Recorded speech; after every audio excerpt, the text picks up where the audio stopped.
Welcome to the Dad Show. Dad Sports Life. Let's go. Welcome to another episode of the Dadger. From American Samoa to Madison, he earned his role through humility, toughness, and consistency. A dependable force in the middle of that Badger defense. More than a player, he's a family-first leader navigating life beyond football. Please welcome former Wisconsin Badger, Olive Sagapolu. Did I get it right? That's perfect. You Hey, let's go. Can you talk a little bit about your upbringing? Yeah. So I was initially born in Hawaii, and then I think when I was about 1 year old, we moved to American Samoa, where I pretty much grew up there until I was about 9 years old. And for us and our family, we wanted to. At the moment, you couldn't start playing football until you were a freshman in high school. And I had seen my uncle play in the NFL for so many years. I've seen a lot of the Polynesian, especially that was kind of when Troy Polamalu was kind of up and coming, and I kind of saw what they did, and I wanted to experience football for the first time in my life. And so, big thing for me was probably just to kind of go on out. If my mom had a job opportunity to come to the States, and so she was like, "Do you want to go try out football for a little bit?" And so that's kind of why we moved. I mean, it was kind of for me to try football, and then it was a good opportunity for her for work. So we ended up moving to California when I was about 10 years old. I think it was like, December of 2006, I think is when we kind of moved, and we like settled in California right in 2007 at the brand new year. And so as soon as I was about to turn 10 years old, then lived in California for a good while, and then obviously going from California to Wisconsin. Was when you moved to California, was it quite a bit different from American Samoa? Yes, it definitely was. I think it was, for me, it was like a cultural thing. I've always, I mean, we normally would travel and stuff from American Samoa to come to Hawaii, but California was really not really a place that we kind of saw ourselves living. Yeah.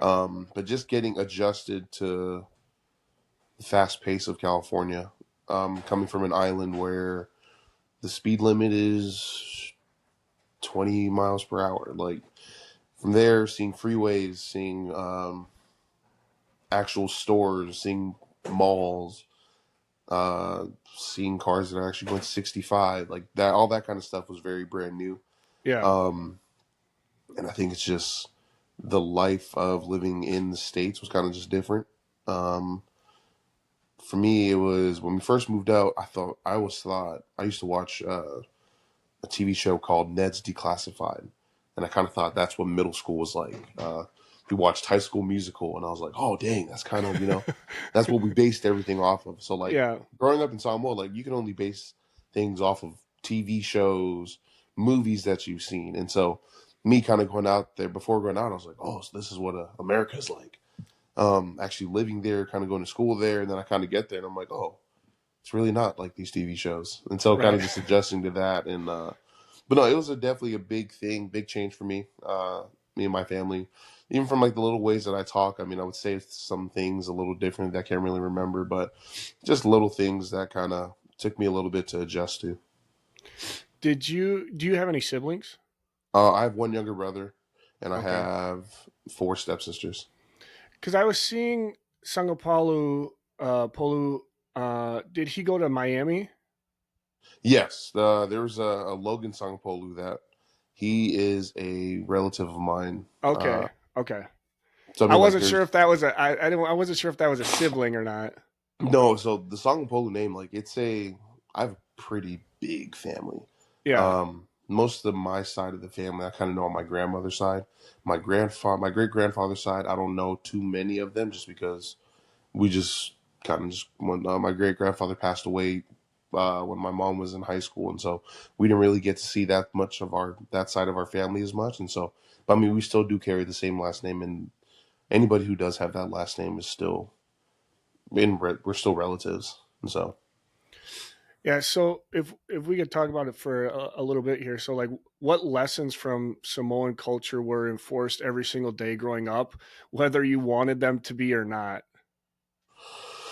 I'd say probably some of the big things off the top of my head are definitely respect your elders.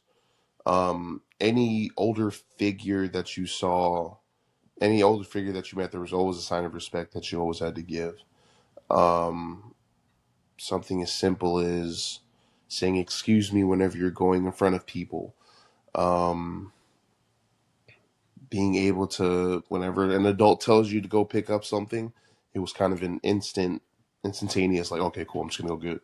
Right. Kind of like the Samoan culture is, you understand where your place is, and moving from, I think that's just kind of the way that I was, is just moving to someplace different where you kind of had to be, you got to know what's around you, you got to see things. But for us, it was always, everything was so safe growing up in the island because everybody knows everybody, Yeah. right? It's, population's real small. So, like, one thing goes down, somebody would know about it, and then it would get back to your parents. And so it was kind of those kind of things. But it's just, I'd say probably the big thing is just respecting older figures around you all the time, no matter who they are, whether you know them for the first time or whether you've never, or somebody that you've always been in your life. It's always a sign of respect to respect your elders as best you can.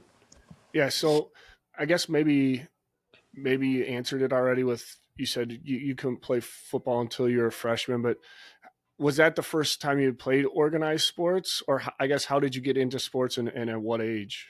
Yeah. I played, I mean, they had some T-ball that I used to play back in the day. Um, I played when I was maybe 5, 6 years old.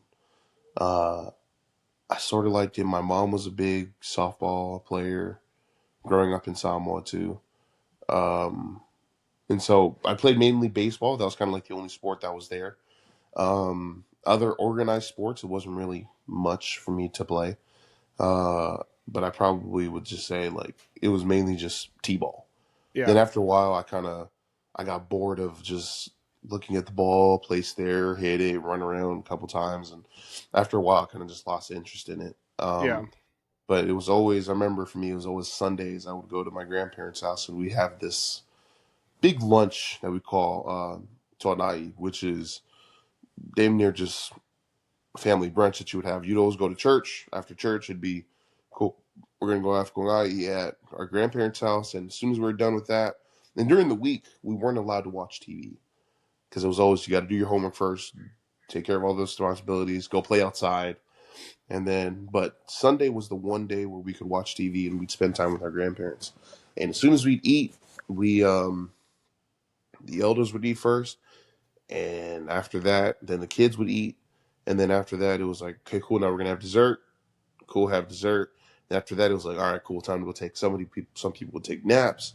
Other people would go hang out, take care of some stuff around the house, do some chores, very minimal chores.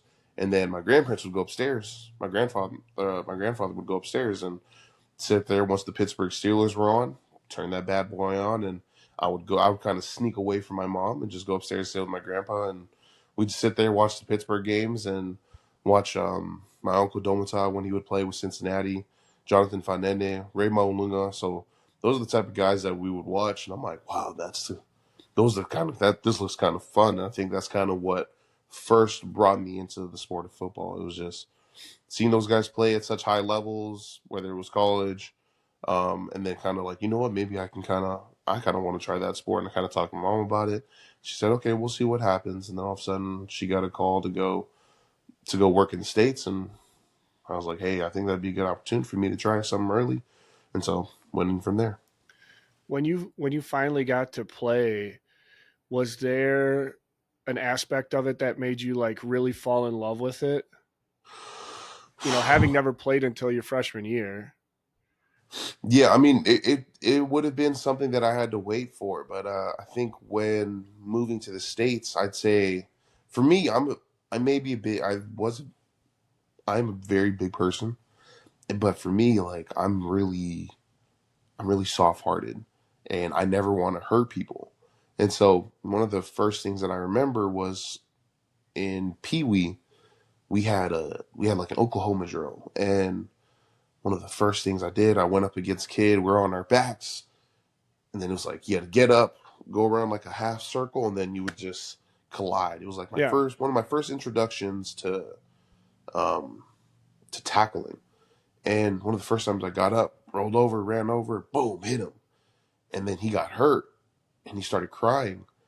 And then I kind of looked at my mom, and then I started kind of tearing up a little bit, and I felt really sad. And I think I was crying is what my mom told me.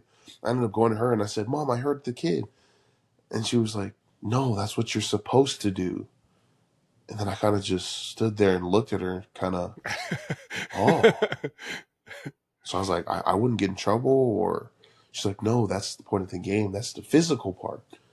Then I kind of looked at her. My eyes kind of got bigger, and I was like, whoa. I like that. Okay, cool. And I kind of, just wiped off my tears, and I was like, all right, cool.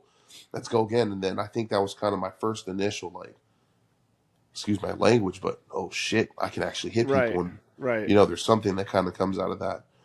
But I say that was probably like my first initial contact with the sport where I was like, okay, I can do There's this. something to fun. this, yeah. Yeah, right. It's like I hurt one kid, but I guess he just messed up, just landed wrong. It wasn't anything serious because it's 10-year-olds trying to tackle, so it's not really much you can do. And so then after that, it kind of was just, I want to go again and hit again, hit again, hit again. So after that, it kind of was just like, oh, I enjoy it. Yeah. So in high school, you were obviously in football, but you're also in cheer. How did you get into that? I think what first initially happened with us, it was me and my cousin, Andrew. We both wanted to learn how to do a backflip. And I was like, hey, you know what? It'd be kind of cool to learn a backflip. You know who knows how to do that? Cheerleaders. And so we ended up just talking to some of the cheerleaders. We were friends with them. They're like, hey, you should just come to our open gym. You guys can learn, and you guys can toss people up in the air when, like, we don't even know what that is.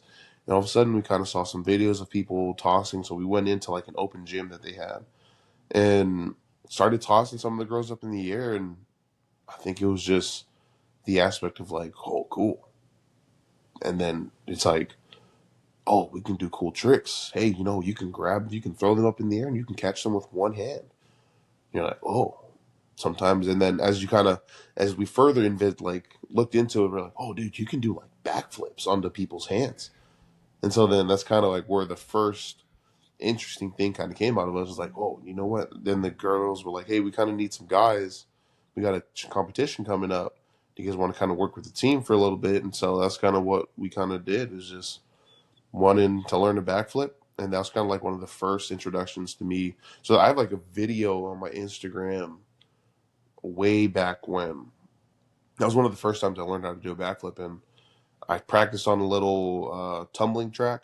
They're like, here, just stand here, eyes here, backflip. It took me like maybe 15, 20 minutes. And I was like, oh, okay. And it's like, all right, cool. You want to go try it on the spring floor? And I said, okay. And so then I got a spot from one of the coaches a couple times, flipped maybe 5, 6 times. They're like, okay, cool. Let's try to see if you can do it on your own. Went out, flipped out tried it a couple times, overflipped my very first time, almost underflipped the second time, and then the third, fourth time, it just kind of, I would land and I'd fall to my knees, and it's just one of those things that just want to learn how to backflip, and figured it out eventually within the hour. I give you props. I was always too worried to try to learn how to do a backflip. I was worried I was going to land on my neck and like severely injure myself. That's one thing they always kept saying, is like, anytime you flip, just don't freak out, spot the ground, and then bring your feet. And so I think we did drills for like 45 minutes. Like, I think it was like a reverse crunch. They're like, this is what you want to think, a reverse crunch. Bring your toes to your face. And so then we stood there, hands grabbing somebody's feet behind us, and then we just stand there and think reverse crunch, reverse crunch. So we did that for 45 minutes, went out to the tumbling track, tried it, and then just threw it on the ground. So you're telling me you owe the viral big man backflip video from college to the high school cheer squad? 100%. 100%. I give all credit to them and wanting me to, let's just try a flip. And I said, okay. I mean, when you posted that, did you think it was going to be at, like, they used to play it like, I feel like every game you guys had, whenever they brought you up, they would bring it up. I didn't. When I had posted the one of me on the beach, I didn't think it was going to get that much traction. Because for me, I had told everybody that I could do a backflip. And then when I was at Wisconsin, when I first got on campus in the summer, I walked by the indoor facility and I saw some people doing some cheer stuff. And me being like, oh, you know what? Hey, I did cheer. So I walked over there inside and started just talking to some of the cheerleaders. And they're like, they kind of looked at me like, oh, hi, what can we help you? I'm like, are you guys stunning? Cool. And they said, yeah. And I was like, can I stun too? And they're like, you did in high school? I was like, yeah, I did. And so I showed them a couple videos of me. And they're like, oh, okay. And so then I started tossing up with them. And that's kind of when it first started. And then I started being a little bit more friends with the cheerleaders there because they kind of knew I did cheer and they thought it was funny. And so I kind of just did it. And when I posted it, I showed some of my buddies. They're like, bro, you can do a backflip? And I was like, I did in high school. And then my buddy that I came out there with, he was in the second video that I posted. He was like, there's no way you can still do one, right? And I was like, let's just do it. And so we went out to the beach that day. And because first we were swimming, hanging out. He was from Wisconsin. He'd never been to Hawaii. And so we're like, bro, let's just go. And so we went back home with me and we just flipped. That whole time, that whole video, I kid you not, it took us probably like an hour and a half. Because at first it was like, okay, we're going to be on this little slant. And it was like, cool, let's just try it. And he wanted to learn. And so I was like, just do this. And then I kind of tried it, kept going. I kid you not, it took me dang near an hour and a half to figure out how to flip again. And then once I figured it out, I was like, cool, I landed it. All right, let's see if I can land it again. And then the video that I took of us both flipping at the same time, that was the first take we ever took. And I was like, okay, we can flip. Good job. But like, it took him maybe 30, 40 minutes to kind of learn how to flip. And he's like, oh, this is actually kind of easy. And I'm like, that's what I've been saying. Right. But I didn't expect it to blow because I was trying to show other people, like I was trying to show like Chris Orr, Arrington Farrar, Caden and Corey Lyles. I tried to show them like, guys, I can still flip because everybody kind of doubted it. And then I posted it because I was going to be a funny joke. And then that's when Wisconsin had texted me back and they're like, dude, can we post this? And I was like, sure, I guess. And then it blew up and I was like, oh, I was just doing it as a funny joke, but okay. Yeah. I remember too. I vividly remember being at the basketball game that you guys did that dance routine with the dance team. You guys do like I think you guys did like a jump at open splits or something like that. I'm like, holy crap, man, this guy can move. It was funny with some of those is just I didn't even realize I was doing it. I was just kind of they're like, hey, you want to do the dance? And I like to just dance for fun, kind of just as like a joke among friends. And all of a sudden they're like, cool, we're going to do a jump split. Okay. And then I just jumped up and did my split. And some of the girls were like, damn, wait, that was actually kind of good. And I was like, yeah, I did cheerleading back in the day. Because I mean, some of the girls knew I did cheerleading. And so then I was like, I would mess around, like, watch these jumps. Because when I was in high school, we couldn't do the jumps because our jumps didn't look as good. Yeah. But then I did it at the game and they're like, okay. And so that's when they took the picture. They knew that I could do it. And it just threw me off because I thought I was just doing something as a joke. Right. Grew up and you're like, oh, I guess I knew what I was doing. So we'll circle back here. So I'm sure doing cheer gave you some attributes that helped you in football as well, such as like, balance, footwork, grip strength. Was there anything specifically you can remember it helping you improve when in football? I'd say probably the biggest thing that it would help me with was understanding trust.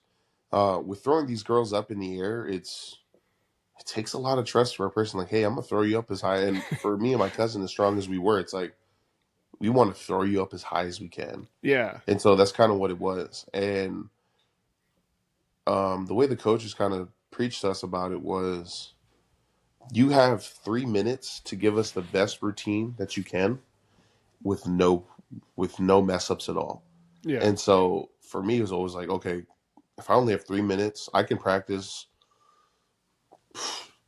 6 days a week. And it comes down to this one performance. And if I mess up multiple times, if I mess up one time, it's okay. But if I keep just letting that fester in my head, it's like, I can't let things like that kind of eat me up inside. So if I mess up on the field, I have to hurry up and move on to the next thing. Yeah, next play. And it's always just, I got to look to my left and right. I got to know what each person does. I got to trust that they're going to do their job because together, when we each do our job, it's a team goal. And so with cheer, it just taught me how to be more disciplined with my teamwork and kind of, we have to I have to do my job as best that I can with the little amount of time that I can, Yeah. you know? Yep. And so that's kind of how I took every single rep. It was just take advantage of every rep that I'm there, because there's a lot of things that can happen in 3 minutes. So if we can transition into high school football now, did you play one way or did you play both ways in high school? High school, in high school freshman year, I only played offensive line. Okay. I played left tackle my freshman year. My sophomore year, I tried to play tackle.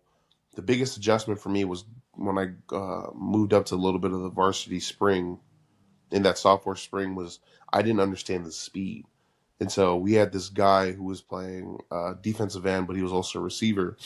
He was committed. He was going to go to. He eventually went to UCLA. He was one of the first guys that I remember where I was like, okay, cool. They said, all right, let's kick step to it. And as soon as I barely got off the ball, he already beat me, and I was like, oh, damn, okay. So like the speed is very different. And so I was like, you know what? I'm gonna move inside. And so then Yeah. I ended up just moving inside to guard. Played my sophomore year at offensive guard. I was really heavy in high school. Our coach at the time didn't like us being as heavy as I was, because you're a sophomore kid. You're not supposed to be as heavy as I was at the time. And Yeah. at the time, I was 315 as a Okay. sophomore in high school, and Yeah. he's like, he didn't like that. And so then I kind of was just like, okay, cool. Let me just try to work at it. And so ended up taking some reps, and then that sophomore year I ended up playing both sides. So I would play on JV, but I'd suit up for varsity. Sure. And so that's kind of just what I did. And then junior year I played pretty much the same thing off center and guard, and then I kind of learned a little bit more center. And then senior year, or the end of junior year, is when I kind of took some reps on defense. And then towards the end of that year is kind of when I started being more focused on defense. And then when I came back for my senior year, they asked if I could play both, and so I ended up playing both sides. Was it did you prefer the defensive side to the offensive side? I think for me it was just, I don't know. I Because can't even think I about it. feel like for most people that switch from offensive line to defensive line, they like defensive line so much more because you're the one kind of, pushing the pace there. You're the one kind of, Yeah, you know I what I think for mean? me that's kind of what it was. It was Not just, really inflicting because run blocking, you get to go downfield as an offensive lineman, but yeah, you know what I mean? Like yeah. I think you're for the one me it that was kind of sets the just, tone. uh-huh. I think for me it was just with defensive line. I feel like I had more freedom. Yeah. Defensive line, I felt like I could be more athletic, and it was the defense that we ran at that time was a 3 down defense. Okay. And so as soon as you get to 3 down, it's kind of like, hey, you're the zero technique. You can do whatever you Right. want, right? You could just sit here, you can strike mirror the guy, you can stay in front of him and just stay in front of him as long as you need. Yeah. And so then after that, I was kind of like, oh, okay, cool. That seems easy. So I started taking a couple reps at it. The D line coach that I had, Coach Bubba, he kind of gave me an introduction to what it's like to do different pass rush stuff. And it was very simple stuff like learning how to flip your hips, couple swipes here and there, and it was just from then on. I think that's kind of when I wanted to learn more about that kind of stuff, and so that's all he kind of taught me. And then I kind of just brushed up on it. I had these different camps that I would go to. They'd have Saturday workouts where we would work with Jesse Sapolu. He was the center that played here for the Niners Okay. for many years. Super Bowl winner, couple of, what is it, like 2, 3 Super Bowl winner. And he would host these camps, and he would have an offensive line and a defensive side. And so I would kind of always work with the defensive side because offensive line I played it for 3 years. Like I can adjust when I need to. Yeah. So I would do both reps, but I would mainly learn the defensive side just to kind of learn how to do moves and stuff like that. And at these camps, you'd go against high school kids my age, but then you would also go against some college guys because the college guys would come with him and train a little bit. And then even NFL guys. I remember one time I went up against a guy that played for the Cowboys who was working with Jesse. I think he was like a free agent or something, or he was in the rotation with the Cowboys. Yeah. And one of my first reps against him, I got punched in the face, and I was like, ooh. That's okay. That's different. That's But not it what was you good get in high exposure, school. I'm sure. I Right. mean, Oh, it was great exposure. It kind of taught me like at a young age. I mean, for me, I've always played up. Um, yeah, I was always the heavier kid when I was playing Pee Wee, and so I always played. I think I was in sixth grade playing with like eighth graders, dang near. Fifth grade playing with older, and so on and so forth. It was always I'd always play up, and that's kind of how you got an introduction of what it's like to play against bigger kids. And so from then on, once you're in high school, it's like, cool. What's bigger than that? College. What's bigger than that? Professional. And so that yeah. kind of just taught me who doesn't matter who's in front of you. You can always get work. You can always get work no matter how good or bad. And so that's kind of where that first installed in my head. It's like you always got to have that kind of mentality of like doesn't matter who's up. You could have a 10-year vet. Doesn't matter, right? You can Right. always learn something from somebody. Since you're talking about learning moves over your tenure of playing, do you have a favorite pass rush move? Or maybe we shouldn't give that away. Are you still playing? Yeah, I mean, I I was think gonna I'm say I I'm saw I still saw playing. you on in the UFL. We'll talk about that a little bit later. But I saw Yeah, you had stats from the UFL last year. So yeah. I played in the UFL last year. Um, I signed again for this year. I'm just kind of waiting. They're having like a whole coaching change right now, so I'm just trying to figure out, see if it still goes on. But in terms of pass rush move, man, I like either a swipe or a cross chop. That Aaron Donald cross chop is kind of something that I've been trying to add to my bag of certain tricks. I do it occasionally. It works sometimes. Other times it doesn't work. So I think it's just trying to further gain that kind of knowledge and stuff. I'd say for me, it's if I can get off the ball fast enough and I can swipe, it's probably going to be my swipe. If I get off and I want to feel a little cooler, I'll hit a cross chop. So I'd say it varies between the two. I remember I had learned the cross chop back in my senior year of college from one of the workouts that I attended when I was in Hawaii. I was training with Michael Bennett. okay, Um, oh God, so I was training with some of the Seahawks players, sure, and they had taught me some of these moves. I had learned from them, and then I was like, "Oh, cool! Let me just try to try it." So I went back to Wisconsin my junior year, started practicing it on it, and then that's kind of where I just wanted to keep learning more about that kind of stuff. yeah. But I'd say that was probably the most. That's when I first got an introduction to it. So we'll circle back here. You're a 3-star recruit coming out of high school. So Hmm. what year did schools start to really like take notice? Since I guess were you getting recruited on both sides of the ball? No, I was mainly getting recruited as a defensive, as really Okay, as a nose tackle. sure. I'd say recruiting didn't actually pick up until my senior summer. So I was going into my Okay, senior year. okay, So yeah, I compiled all my workouts and stuff from my junior year, put a tape together. It didn't look the best. And then that whole junior year, I was like, you know what? I'm just gonna put my head down and work. And so that's kind of what I did. And then came to senior year, I did this camp called All Poly, and it was this big camp that they held in Utah. Um, and it was the one chance where I didn't want to keep going. Well, we couldn't really afford to go to all the camps that they had at the yeah, colleges.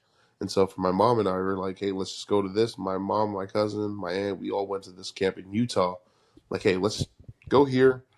There's a ton of different camps there's a ton of different schools that are going to be there. So like Utah was there, Utah State was there, Wisconsin was there, USC was there, Oklahoma. So like you had all these big time D1 colleges coming out to this camp just to kind of check out the talent that they had. yeah, And that was kind of like, cool. We can knock out two birds, one stone. There's a ton of colleges there. I can get college coaching firsthand to see what it's like. And so I kind of just went out there, and that was like my first introduction on like, so this is kind of what college balls could be like. And when I was out there, I had a conversation with the Wisconsin coach. The Wisconsin coach at the time was Gary Anderson, yep, and the defensive line coach was Chad Kohaha. Um, and they saw me there, and then they kind of saw some interest, like, hey, you know what, Wisconsin's going to be interested. And so kind of just did that, and then went into my senior year and then I posted, we played 5 games. Yeah, played about 5 games, and then I compiled a list together and I sent out my tapes. And then from there, that's kind of when I got a little bit more interest. That's when I eventually got offered by Wisconsin. And then that's when it kind of blew up from there.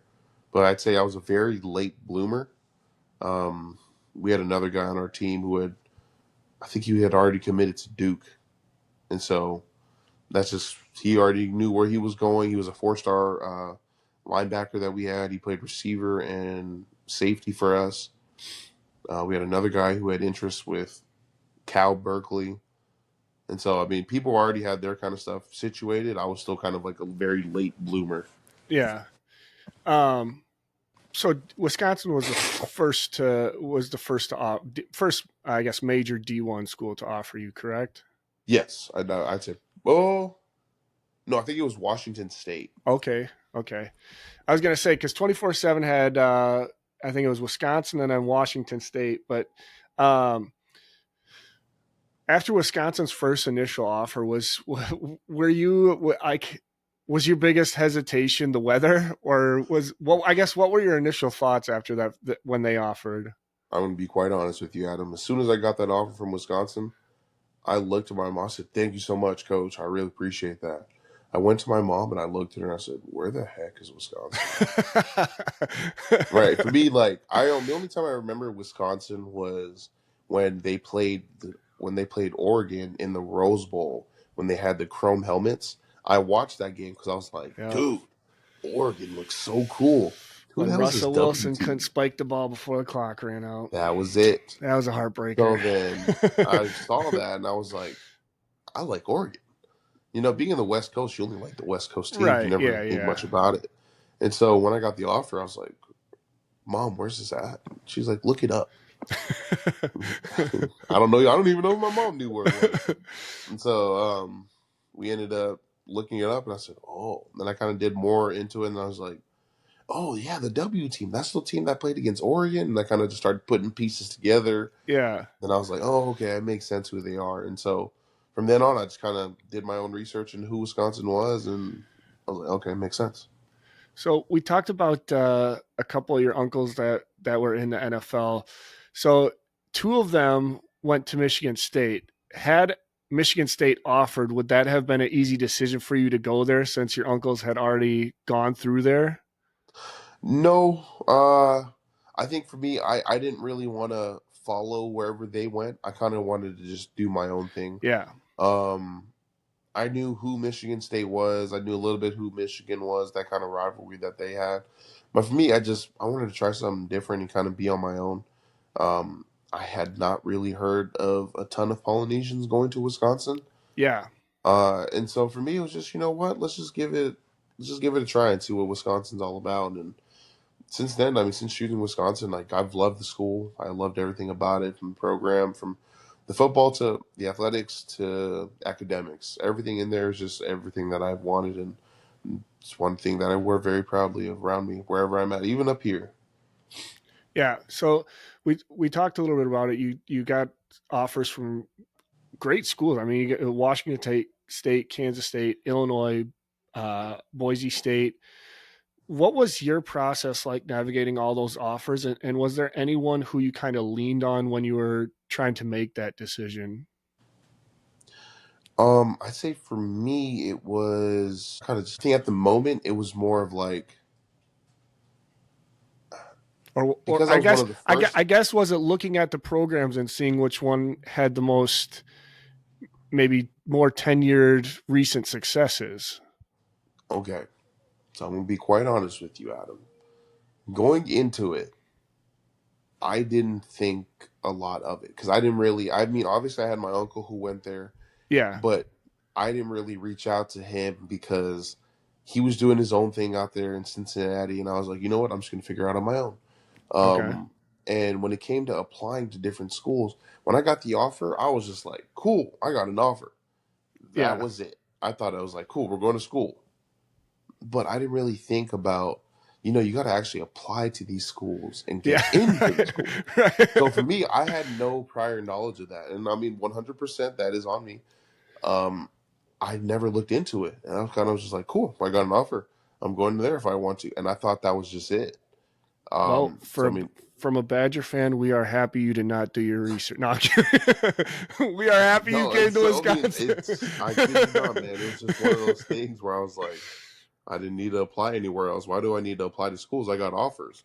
They're like, Yeah. and then I think it was a late thing where I was like, I think I came to like a spring game or something, and all the guys that were there were like, "Oh yeah, I got my acceptance letter." And I looked at them, I said, "What the hell's an acceptance letter?" And they all looked at me, and they're like, "It's March, right? We would have to be here in like 3-4 months. You got to still apply to the school." Me and my dumb self, I was like, "Oh."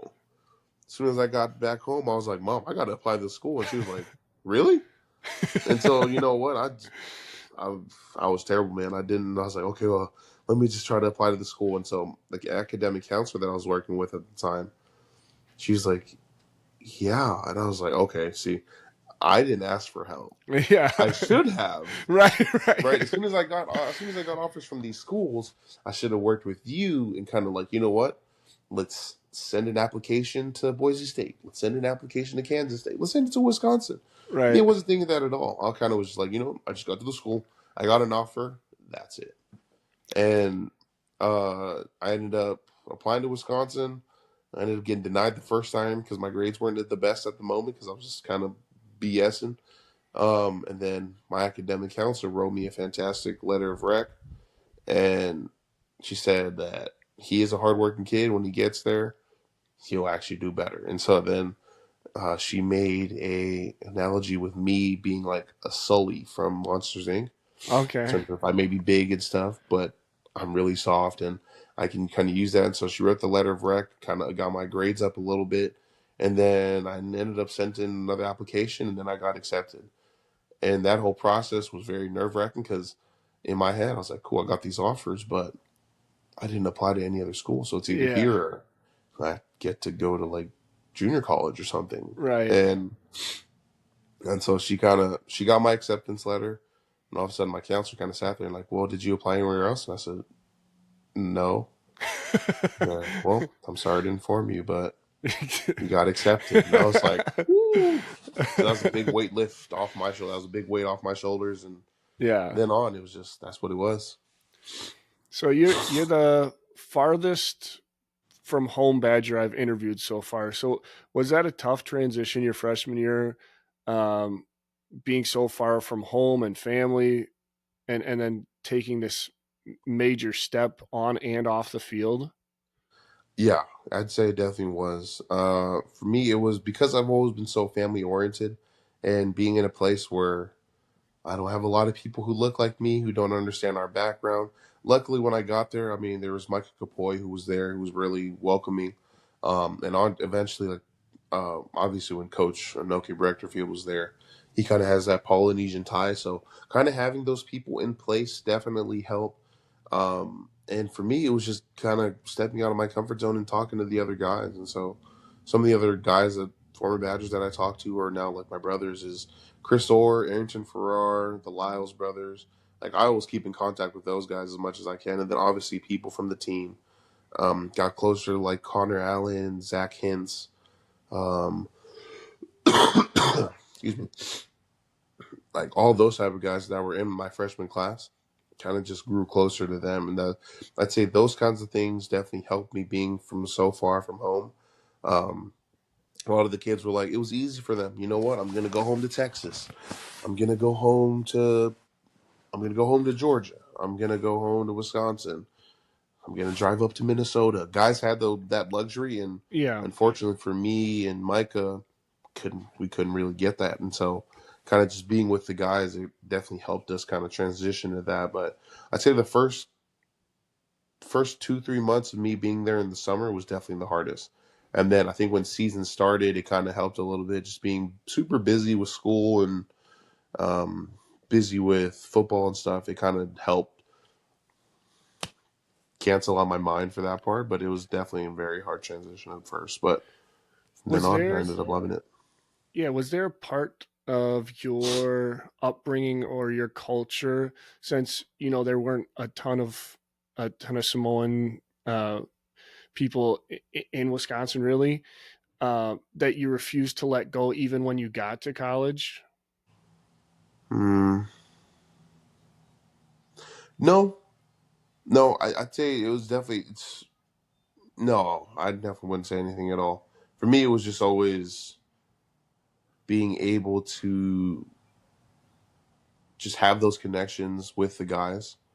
I think for me, it was I can be very closed off to some people, but then as I kind of get comfortable, then you kind of see who I am. And I think as I kind of went through that, it was just try to be social as I can, talk to as many people as I could. And that kind of just helped take away and kind of blind myself from actually missing being home. Obviously, Yeah, I missed all the sure. home cooked meals, all the Samoan food that I could eat. Not getting that luxury as often as I'd like was kind of hard, but I think just the people and the town, the community that you had in Wisconsin, it definitely kind of helped. And I mean, someone like something as little as we would have the uh, the training table staff. They would have they're like, hey, you know what? I know you guys are probably homesick, and I'm trying to think of recipes. What are some things that we can make here to kind of help, you know, push that towards yourselves where like it feels like you're kind of at home.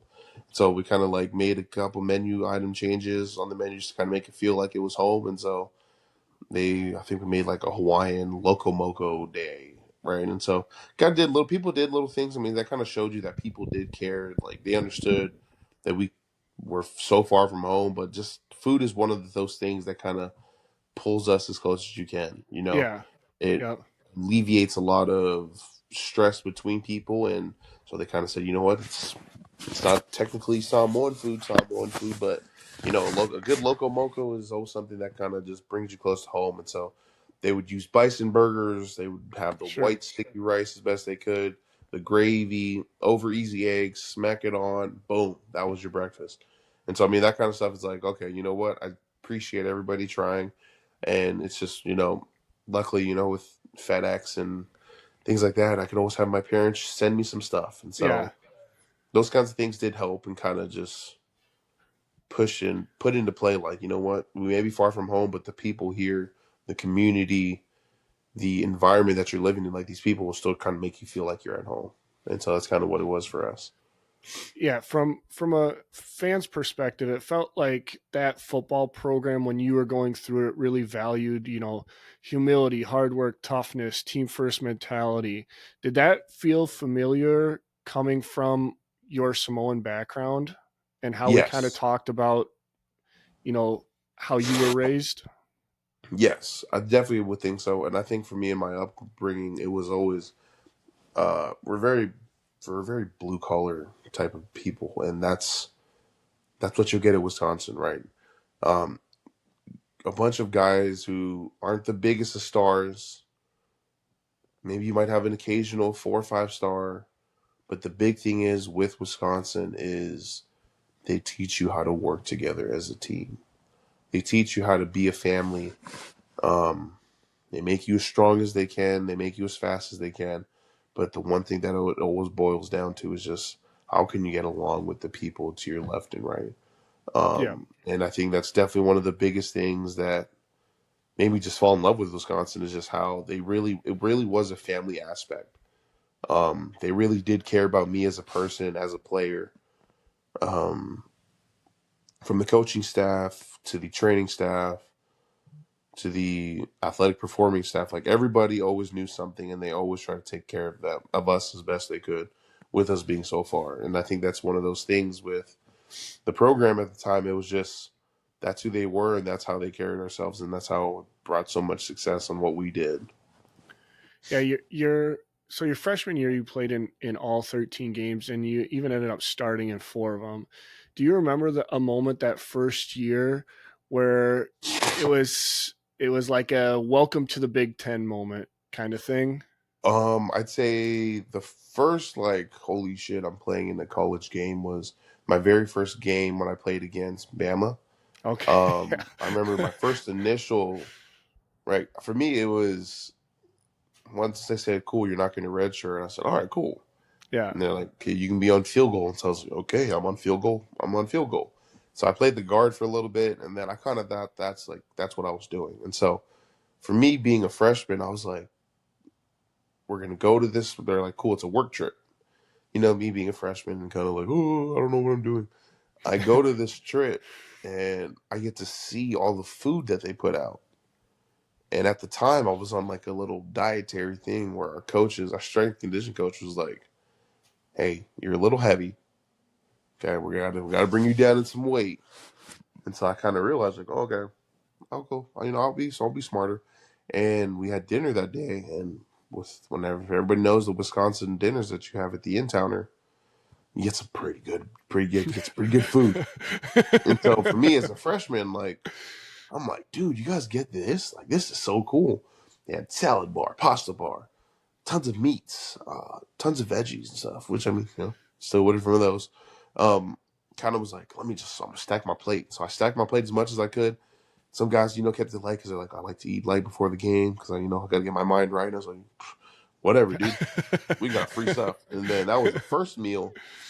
And then the second meal was the snacks. Snacks was chicken tenders, fries, PB&J, cookies, ice cream.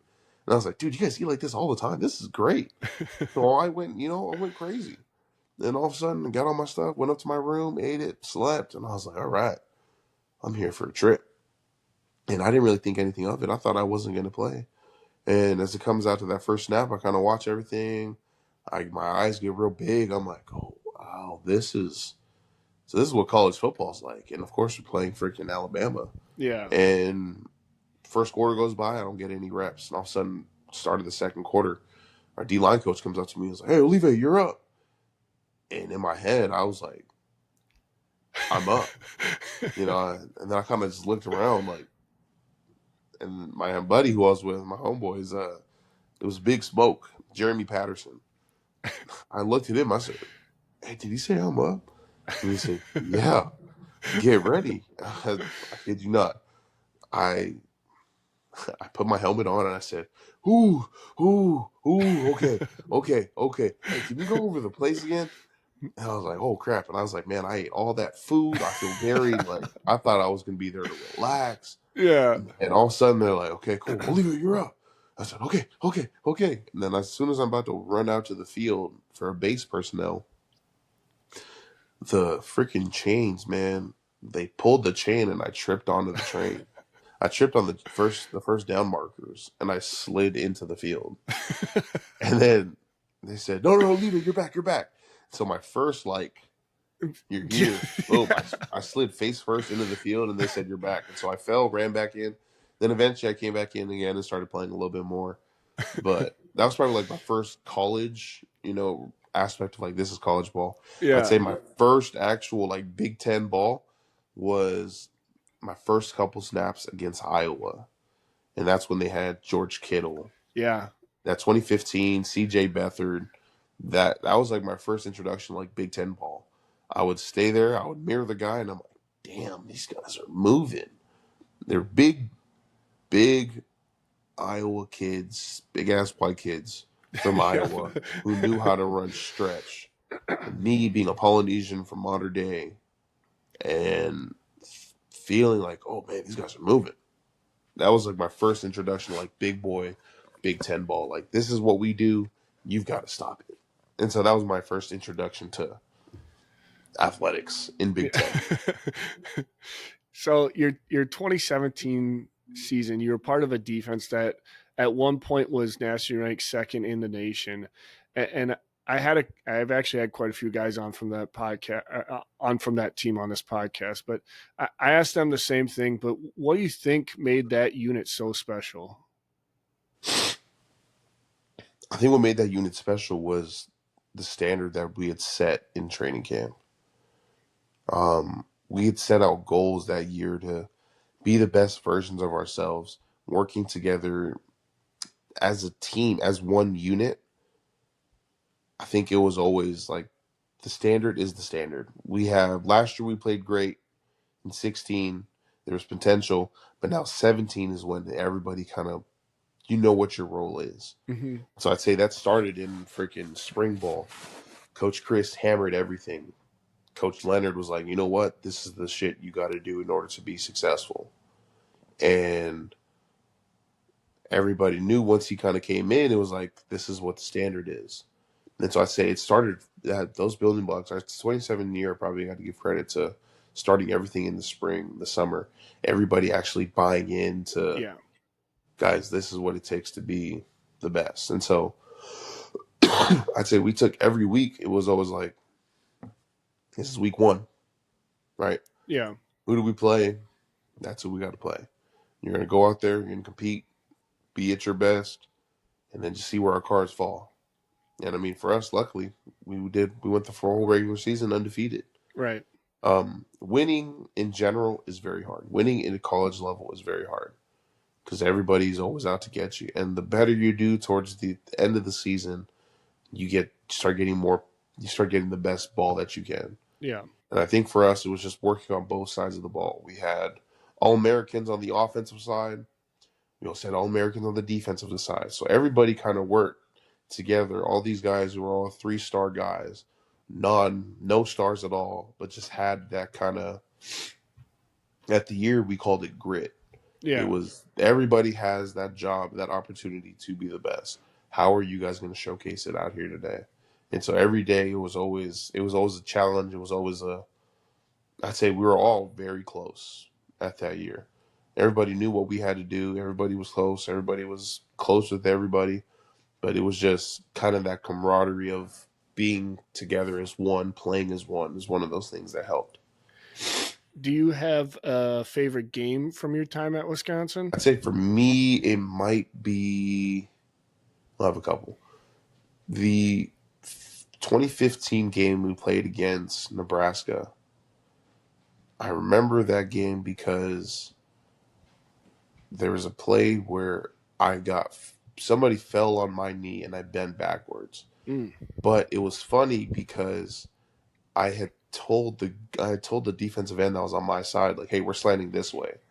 I completely botched the direction of which way we were supposed to go.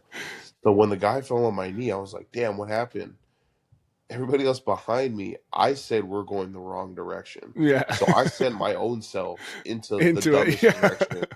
So I threw myself out of the play. But luckily, everybody else did everything right. Right. But it was when he ran, and it was a fullback dive that they're trying to get on the 4th and 1, I think. They ended up getting it. And then, boom, they went out. They scored. And then we came back offensively, drove all the way down, and then kicked the game-winning field goal with Hoff. That game, it was so damn loud in that stadium looking at that 4th and 1, and I'm at the bottom of the pile looking up like, oh, shoot. That guy's gone. And just hearing the whole crowd roar. Like, and I mean, people was asking, like, what's the best stadium? And people say people sleep on Nebraska. Nebraska probably has the loudest stadium I have ever been in. There's not much else to do in Nebraska. Exactly. Not much else to do in Nebraska. But those damn games get so freaking loud, man.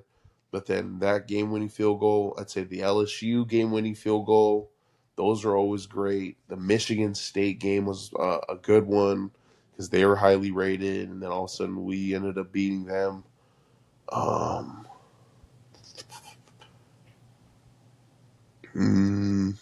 One game I wish that we won was the 17 game against Ohio State. When we came back, we had that drive, and then we scored with Chris James reaching out for it.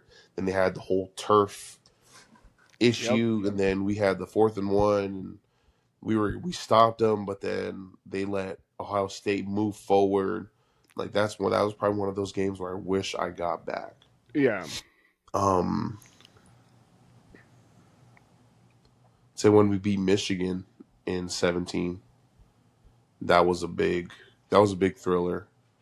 Just from how they changed the whole offense. It was a heavy run offense. Yeah. And they were like, you know what, we're just gonna kill you guys in this run. And we ended up stopping them. It was Nick Nelson when he caught the when he let the ball drop, Yeah. stepped back, grabbed it, weaved through some people, and then scored. So I mean, for me in my own personal thing, it's hard to pick just one. I was gonna say you had some great years at Wisconsin. You guys had some great Man, years when you went through it Wisconsin. was always a great year being there. So that's why it's like there's never one game where I felt like as an individual I did good. Yeah, Everything I think of, it's always going to be that team team aspect. aspect. Yeah, And so it kind of just goes into the whole thing about family and humility, and that's just who I am as a person. And those the best years is when the team does great. You yeah, know, everybody's always winning together as a team. I mean, for me, that's the best way that you could look at it. Because I can never see the sport as an individual. It's always anything working alongside people. yeah. So I've been doing this segment with guests. So it's I call it start, sit, red shirt. So I'm gonna pick. I want to pick three guys over your tenure at Wisconsin. For Yeah. you, I'm gonna pick linebackers coming off Okay. the edge during your time at Wisconsin. Okay. So we're gonna do obviously TJ, Okay. Van Ginkel, and Zach Bond. Oh man, you can't give me those. Those three dudes are freaking killing it right now in the league, I man. know, dude. Uh, That's what I'm saying. Like I was looking at your guys' draft classes and I was like, "Jeez, dude, there's so many good players on those teams." dude, those are all high caliber teams, man. Gink's been hooping over there at freaking Yeah. Minnesota. TJ, obviously it's TJ. And Zach Bond, I mean, Yeah, proud I of think that dude because Van Ginkel just had a pick six on a yeah, he had a screen pick pass, didn't he, six. against the Commanders? I mean, that's just one of his freaking 7 pick Right, sixes that the guys right. have, like, oh man, bench, start, No, red start, sit, red shirt. start, sit, red shirt.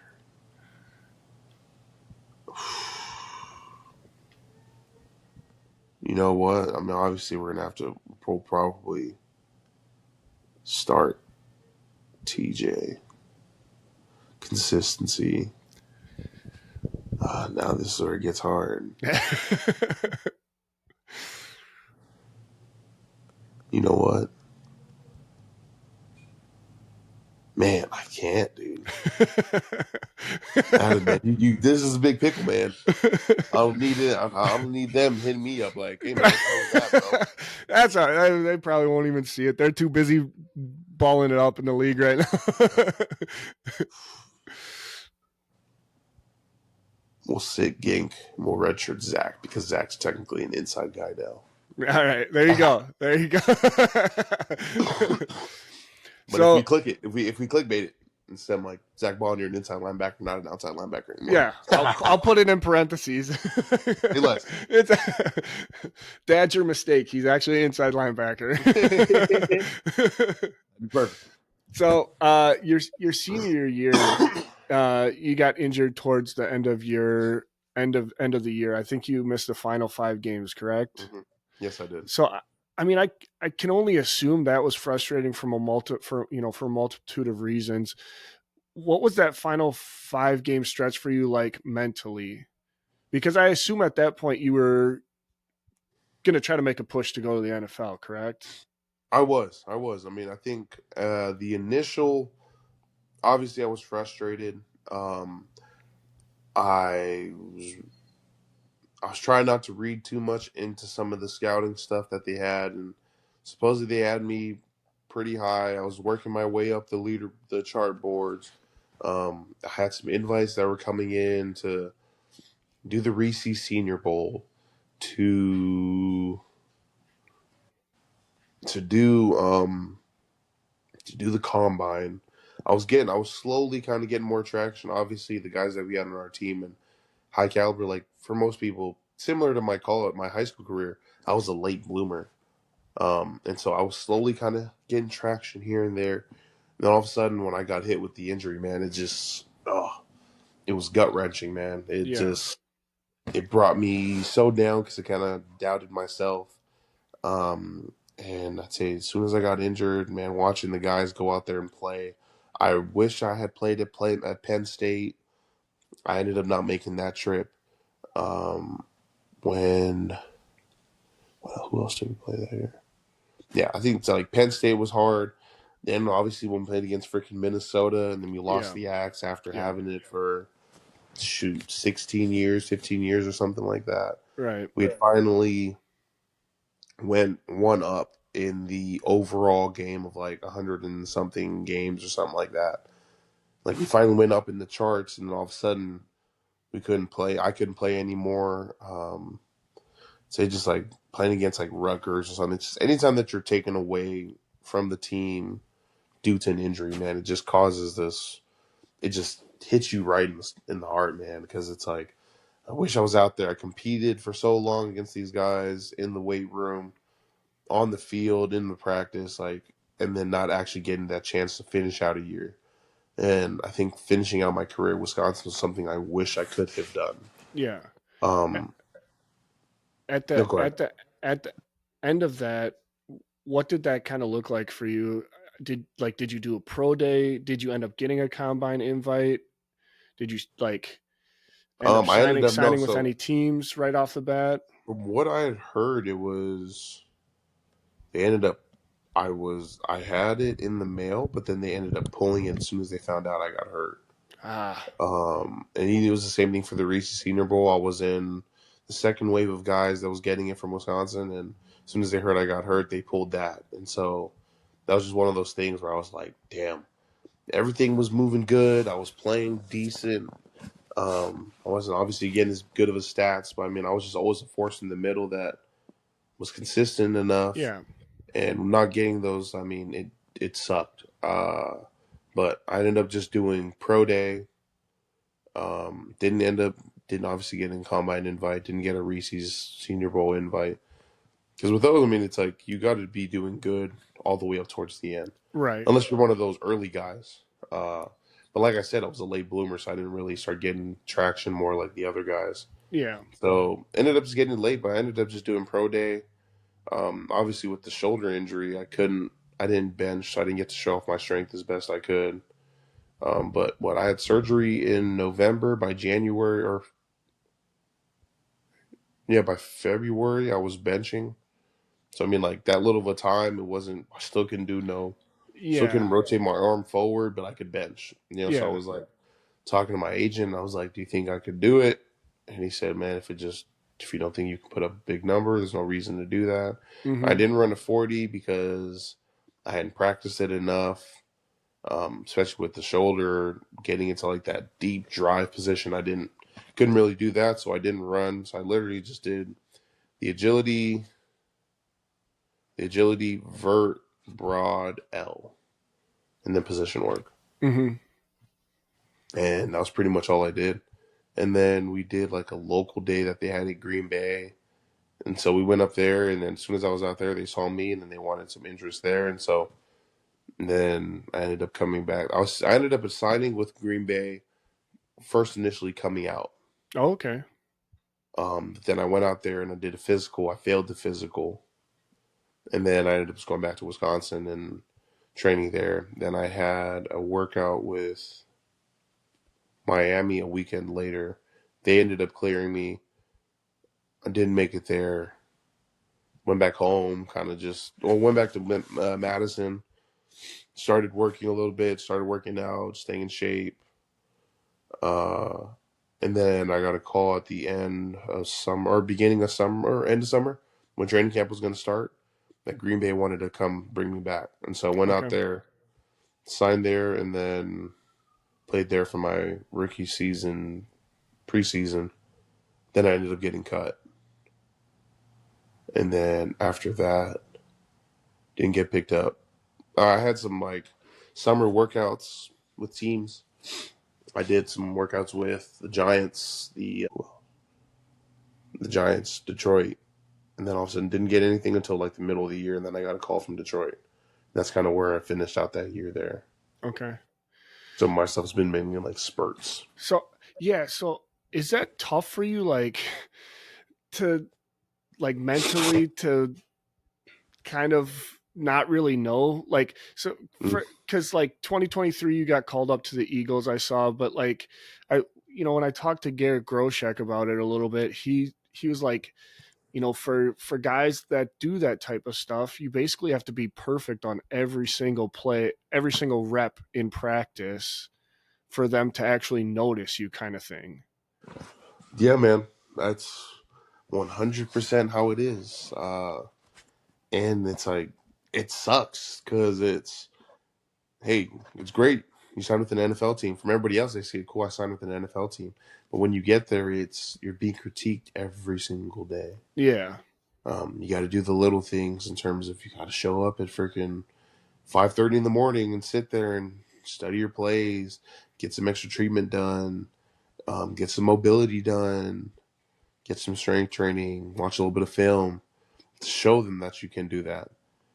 And then when it comes out to the field, depending on how many reps you get, you may either get 1 rep or you may get 10 reps. Yeah.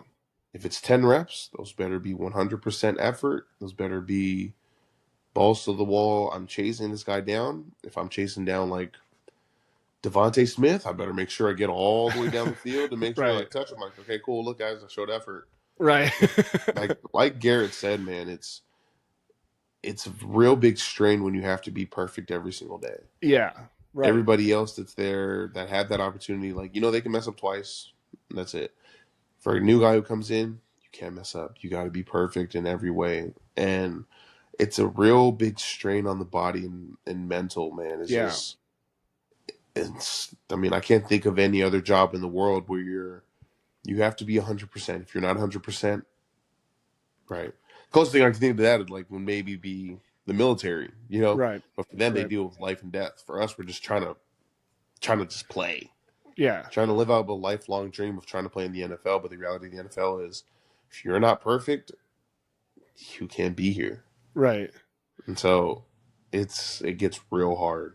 So luckily, like for us, we have loved ones who are always there in our corner, just cheering us up. It's best we can, because at the end of the day, man, it's like that mental strain that you can get from doing this kind of a job, man, it hurts. Yeah. So that's why you see a lot of guys after like 2-3 years, they're just like, dude, I'm done. Because Right. you pretty much got to put your whole life on hold. Yeah. Because you're like, oh, what if I get a call? Can I get a job?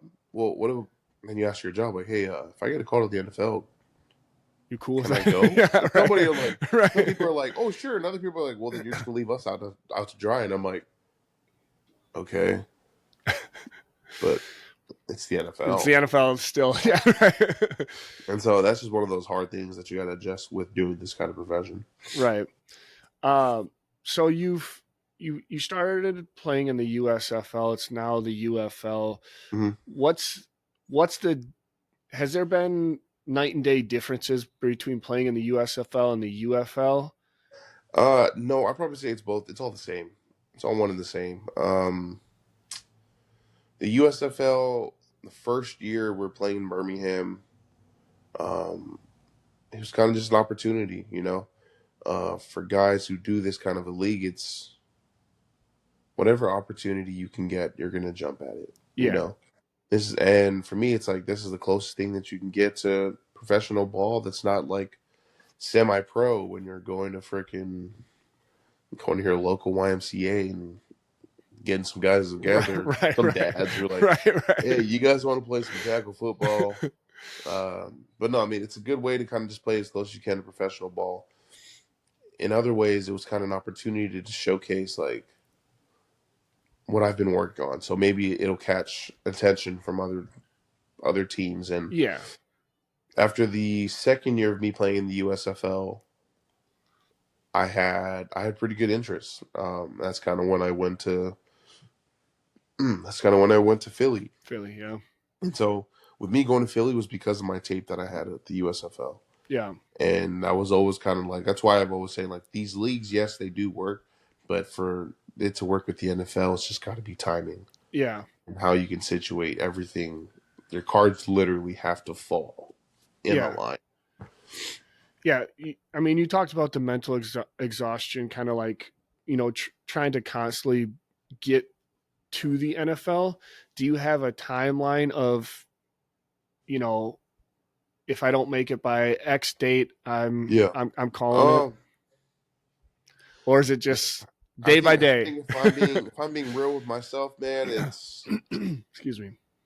I'd probably say either this year or next year, man. I think it's kind of when I'd have to just hang my stuff up and move on with life. I think just sitting in this kind of dimension of uncertainty, it's a lot. And I think for me and my wife and where we are in life, it's like I don't want to have to keep sitting here having her like, so what kind of job are we going to be able to get? Yeah.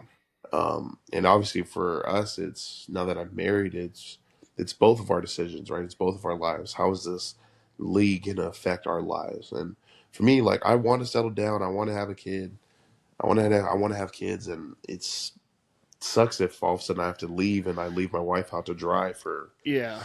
a couple months, and it's not like the UFL is giving us money enough to sustain that kind of Yeah. Supplemental, like longevity for yeah, our right. family. Yeah. And Yeah. with us living in California, everything that I can make in the UFL could damn near be gone in 20 minutes, Right. Right. from just living the living conditions here. I mean, luckily I'm very fortunate that I have a place here to live.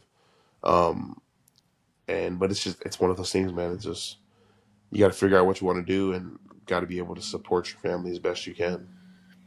Yeah. So, on I'm gonna switch gears here a little bit. On Good. almost every interview I watched from your college playing days, they made sure to mention that you can play the ukulele. So I'm not going to beat a dead horse with the same questions and asking you to play and blah blah blah. But have you ever approached Jordan Mailata to make a record together where he sings and you play ukulele? Man, funny enough, man. Jordan Mailata, he and Dude, I his know each voice is other. great. His voice is amazing, man. He and I actually know each other. Like I followed him years ago. Obviously, just being a fan of a Samoan guy coming from rugby to Yeah. making it to the pros and actually hella good at the pros. But funny enough, his first cousin is married to my aunt. Really? Yeah, so we kind of That's have that funny. relationship. So as soon as I got there, I introduced myself. I was like, "Hey, Jordan, my name's Olive," and he was like, "Hey, bro, I know who you are, man." And I was like, "Oh." He's like, "Yeah, my cousin reached out to me and said, hey, my nephew's going to be on the team with you." And so he's like, "Oh, I obviously know who it is." And so he came up to me. And so kind of just having that, kind of like what we talked about in the beginning of not having that at Wisconsin, that Polynesian Yeah. culture with the NFL, you can kind Yeah. of find your little spurts here. And he has that. And so as soon as we started chopping it up, like he already knows, like he has a little mini guitar in his, I think it was a guitar or was it a uke? I think, can't remember. But he has one in his locker that he just sometimes just pulls out and starts jamming out. Oh, nice. But like I always tell people, man, like Jordan is one of the funniest people I've ever met. And with my little brief time that I was there with the Eagles, the guy is hilarious, right? The jokes that we make, it's just Polynesian humor. Um, and I kind of just asked him, kind of picked his brain a little bit about what it's like to be in the league. And he's like, to be honest, man, it's hard. Every day that he's there too, he's fighting for an opportunity to stay. Yeah. Um, and it kind of goes into everything's got to be perfect. Everything had to be perfect for him as well. And every day that he was there, he was perfect as best he can. And that's why he's the starting left tackle for the Philadelphia Eagles. Yeah. And so he kind of taught me that kind of aspect. And so I kind of took that into my own kind of training. Like, I got to work every day to be perfect. I don't want to go work out. I don't want to go run conditioning stuff. I hate that. Yeah. But if I want to be perfect when my time calls, if I still got my 2 years in me, Yeah. I want to be at the best version of myself. Yep. And so that's kind of what he took. And so he's like, you know what, just keep working at it, man. It's the reality of the league. It sucks. Wish you could be everybody, but that's just not who this league is. And so, but no, he's going back into what you're saying. Like, I wouldn't mind playing. I mean, that guy's got a crazy voice. He was on The Masked Singer, Yeah. sang some great songs. Yeah. Him and the Eagles all have that whole Christmas album, like The dude's doing it big, man, and That's what he's I'm saying. taking Get full the advantage. Samoan connection together and just make an album. Hey, man, if he ever has his way up here, man, I'll definitely hit him up. Like, hey, bro, let's So, jam out something. uh, outside of your football seasons, it looks like you're a lead instructor helping kids get physical education as well as an assistant football coach. Is that Yeah, correct? yeah, that's correct. So, what? I mean, is it safe to say you enjoy giving back to the youth and kind of teaching these kids sports, how to be Yeah, physically active? 100%. That's kind of what I've just been enjoyed doing. I think in the past couple of years, I've wanted to learn like where do I find passion, and for me, it's teaching kids. For a little bit, I did do some PE stuff for a little bit at a elementary school. Then eventually, I kind of worked my way into working with coaching high school kids, and so that's kind of what I do now. And then I'm also an assistant strength coach for the high school. Oh, So I okay, work with a ton nice. of different sports now, and I've enjoyed it every day. Every time I come home, I always tell my wife I got a ton of stories to tell her. Got a ton of stories of me trying to learn other student athletes' names. Yesterday I had women's soccer, and they all stood in the line and said, you got to guess all of her names." And so for me, it's like it's important because it's a name, you know. So I'm gonna Yeah. sit there and try. And so then I kind of just hammered out names as I went down. Same thing happened to boys lacrosse. They came up to me like, "Coach, what's my name?" I said, "I don't know, man. You haven't really introduced me." He's like, "I introduced you the first day," and I was like, "Dude, the first day was like 5 months ago." Right. The amount of kids I see every day, it's insane. And so it's kind of just little things like that, kind of just interacting with the kids, man. It's always funny. They always keep it lively as best they can. I mean, sometimes I'll go in there and I'll do my own lifts, and I like lifting with some of the football players and showing them, especially with the young guys. You know, we have some young sophomores who are up and coming, who can Yeah. be potential 4 or 5 star recruits, could play at that college level. And so I'll kind of do my workouts. Like yesterday, we were doing some core med ball rotational work, and I was teaching the guy like, I want you to think of like whenever you're blocking, this is how you got to throw, guy. And Yeah. so I was showing, he would show me, he would throw me the ball, and then as soon as it was my turn, I was like, let me show you how power is. And so boom, I slam a ball, I throw it at him, and he's like, oh shit. I was like, see, there's power, right? So I kind of just teach kids like that, you know. I teach kids pass rush. I teach kids how to do offensive line drills. You know, every day I'm always trying to work with something, and especially with these football guys, I'm trying to implement a winning mentality. Yeah. From all my time at high school, I went to some would say probably some of the best high school ball in California. I mean, obviously I live next here to De La Salle, and that's a whole different shtick, but I understand what it takes to be some of the great teams, right? It doesn't matter where you are on the totem pole, 3 star, 4 star, 2 star, no star. One thing that you can work together as is this team. And that's what I try to implement every time I'm in this weight room. It's, yes, you guys are a team. This does build kind of that camaraderie, but whenever you guys go out there, it's an opportunity to showcase you guys working together as one. And so it's something simple as back squats. Like I always try to implement something. I try to teach these kids every day, like it's life, you Yeah. know. And that's kind of something that I've kind of just enjoyed being in this role, teaching kids, developing kids, building a foundational strength. Because if some of these kids have opportunities to go play at college levels, the training that we're doing in the weight room is everything that you'll probably be doing when you get there. So it's just kind of going back to what you said. It's just, I love working alongside kids, teaching them very foundational stuff. So that way, if they get that opportunity, they have a good foundation of what they learned in high school to kind of build on and carry on from there. So, a lot of athletes that grew up playing sports, having so much, have so much of their identity tied up into seeing themselves as an athlete, and kind of really struggle when that ends. Do you have any advice for kids kind of searching for their identity outside of sports? I'd say probably the biggest thing outside of sports is understanding who you are, understanding what your passion is, right? If your passion is gaming, attend seminars, learn about that. For attendances, if you want to be in business, find out what you enjoy the most doing and be able to just go out there and just showcase your talents, right? It's being in the profession of NFL, like you take a shot of, you really just jump out into the deep ocean Yeah. and just give it a shot, right? You don't know what's going to happen, but it's always take that leap of faith and just hope that something comes out, Yeah. right? You can always live every day on hope, right? That's a little bit of faith, no matter what it is, because once that little bit of faith gets gravitated towards something big can happen.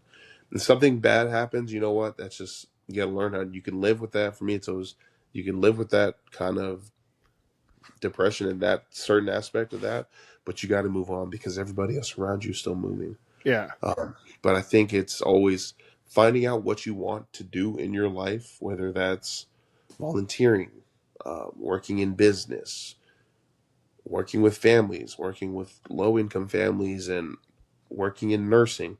Whatever you aspire to be, chase whatever passion that you have, and Yeah. actually try to pull yourself towards that. Working alongside people who kind of have the same goal as you. One of the big things that I always take from football is an aspect of working together with different like-minded people. Whatever job that you find that you can be in that kind of setting, it definitely kind of pushes you further, right? Yeah. You can stay disciplined all you want, but it's the people around you that kind of, if you can get a good group of guys, good group of women around you to push you towards a certain goal, it can, man, the it's a vast amount of space that you can go towards, Yeah. and you can just keep growing. There's nothing much more. You can always grow as a person, whatever your talents may be. If you have no talents, you can find something to do. Right. Right. Right? If you have no talents, trust me, you've got something. Yeah. And I think that's one of the hard things that kids nowadays see is like they don't see self worth. I think it's, you got to find self worth within yourself, and then find the passion within that self worth to be able to achieve whatever you want to do. Yeah. So And so you- it's always just kind of pushing those limits to what you can and cannot do. you're going right into my final two questions here. So I ask a semblance kind of the same final two questions for every interview, but so if any of your former or current athletes somehow stumble across this, what is one thing that you hope they take away from it?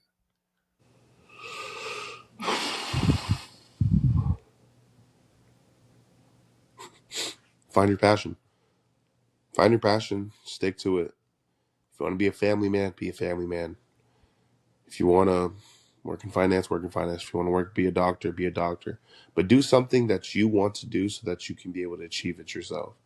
Nobody's going to ever give you anything, but you for sure, as your own person, can take anything.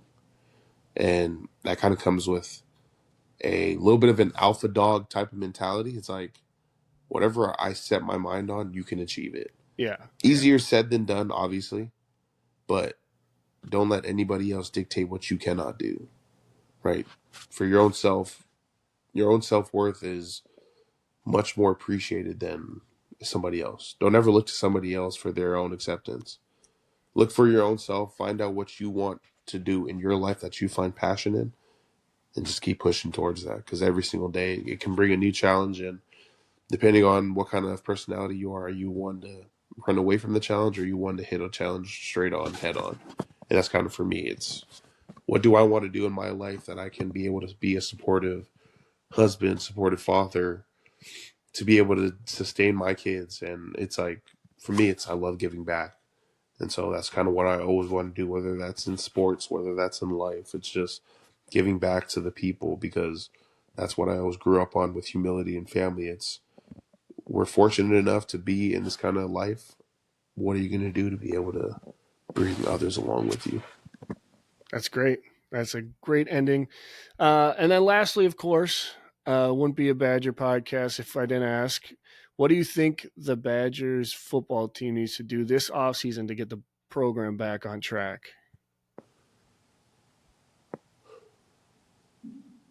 I think for Wisconsin, man, is just finding an identity, finding out who you guys want to be, finding out if everybody, it's kind of hard nowadays with this whole transfer portal, people coming in, people coming out. It's like you don't really have a solid foundational group of guys, right? When we were going to 17, it's whoever was there, that's all you got.